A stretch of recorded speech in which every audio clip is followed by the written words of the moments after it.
नाशिक शहर गुन्हे शाखा युनिट क्रमांक 2चे पोलीस अंमलदार हे घरफोडीबाबत शोध घेत असताना MH15EW 7588 या मोटरसायकलवरून तिघे इसम रेकी करत असल्याची गोपनीय माहिती मिळाली। तात्काळ वरिष्ठांच्या मार्गदर्शनाखाली सदर ठिकाणी सापळा रचत दर्शन सिंग धरमसिंग शीख वय 27 राहणार अक्कलकुवा नंदुरबार, शमशेर सिंग रणजित सिंग शिकलीकर वय 20 राहणार बडोदरा गुजरात, बहादूर सिंग ओमकार सिंग शिकलीकर वय 28 राहणार बुरहानपूर मध्य प्रदेश यांना मोठ्या प्रेमाने ताब्यात घेतले। कसून चौकशी केली असता त्यांनी घरफोडी मोटरसायकल चोरी केल्याची कबुली दिली। त्यांच्या ताब्यातून 1,16,600 रुपये किमतीचा मुद्देमाल हस्तगत करण्यात आला।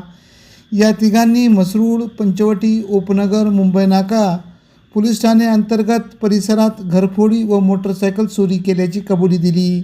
सदरची कामगिरी गुन्हे शाखा युनिट क्रमांक 2चे प्रभारी अधिकारी सहाय्यक पोलीस निरीक्षक हेमंत तोडकर, सहाय्यक पोलीस निरीक्षक डॉक्टर समाधान हिरे यांच्या मार्गदर्शनाखाली पोलीस उपनिरीक्षक संजय सानप, सहाय्यक पोलीस उपनिरीक्षक शंकर काळे, सुनील आहेर, प्रकाश महाजन, वाल्मिक चव्हाण, मनोज परदेशी, परवीन वानखेडे, संतोष सुपेकर आदींनी केली।